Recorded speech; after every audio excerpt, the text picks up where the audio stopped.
आज हम सभी को भारत में स्थित एक ऐसे मंदिर के बारे में बताएंगे।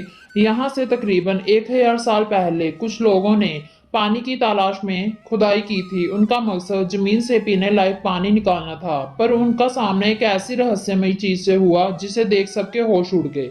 खुदाई करते करते जब 30 फीट नीचे पहुंचे, तब अचानक एक अजीबोगरीब एक बक्सा मिला जिसके ऊपर लिखा था बर्बरिक। आपको जानकर हैरानी होगी कि इस बक्से पर महाभारत काल के बर्बरिक का सिर रखा हुआ था। दोस्तों, आपका स्वागत है धार्मिक सोच विचार चैनल में। आज हम बात करेंगे भारत के सबसे रहस्यमयी खाटू श्याम मंदिर के बारे में। यहाँ रखा है बर्बरिक का असली सिर। दोस्तों, जब यह बक्सा मिला, खुदाई कर रहे मजदूर उस वक्त के राजा रूप सिंह चौहान के पास पहुंचे। तब उन्होंने खुदाई के बारे में बताया। उस वक्त राजा को कुछ भी समझ में नहीं आया।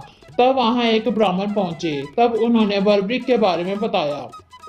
बर्बरिक का सिर जिस मंदिर में स्थित है, उस मंदिर का नाम है खाटू श्याम मंदिर। बर्बरिक घटोत्कच और मौरवी के सबसे बड़े पुत्र थे। बचपन से ही वे वीर और महायोद्धा थे। उन्होंने शिव की घोर तपस्या करके शिव को प्रसन्न किया और वरदान में 3 अमोघ बाण प्राप्त किए। जब महाभारत युद्ध का समाचार बर्बरिक को मिला, तब उन्होंने भी इस युद्ध में शामिल होना चाहा। युद्ध से पहले जब वह अपनी माता से आशीर्वाद प्राप्त करने के लिए पहुंचे, तब उन्होंने मां को हारे का सहारा देने का भी वचन दिया। खाटू श्याम का नारा भी यही है, हारे का सहारा बाबा श्याम हमारा।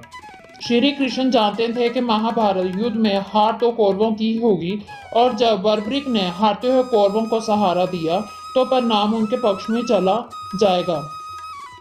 तब बर्बरिक को युद्ध में जाने से मना करने के लिए श्री कृष्ण ब्राह्मण का रूप लेते हैं। श्री कृष्ण ने बर्बरिक से दान की इच्छा की। बर्बरिक बहुत ही दयालु भी थे, इसलिए उन्होंने ब्राह्मण को दान देने का वचन भी दिया। ब्राह्मण ने उनसे शीश दान में मांगा। वीर बर्बरिक कुछ समय के लिए अचंभित हुए, पर अपने वचन पर अड़े रहे। वे समझ चुके थे कि कोई साधारण सा ब्राह्मण ये दान नहीं मांग सकता। उन्होंने ब्राह्मण से अपने वास्तविक रूप में आने को कहा। ये सुन श्री कृष्ण अपने वास्तविक रूप में आ गए और बर्बरिक का शीश मांगने का कारण भी बताया। बर्बरिक ने प्रार्थना की कि अंत तक इस युद्ध को देखना चाहते हैं।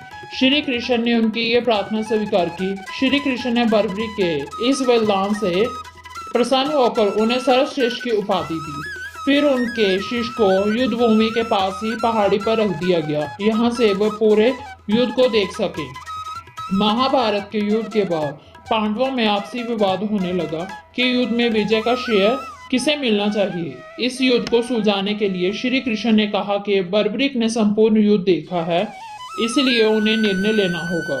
सभी मिलकर उस पहाड़ी की ओर चल दिए। यहाँ बर्बरिक का शीश रखा हुआ था। बर्बरिक ने कहा कि उन्हें तो युद्ध भूमि में चारों तरफ सुदर्शन चक्र ही घूमता हुआ दिखाई दे रहा था, जो शत्रुओं का संहार कर रहा था। इसलिए युद्ध का श्रेय सिर्फ श्री कृष्ण जी को ही देना पड़ेगा।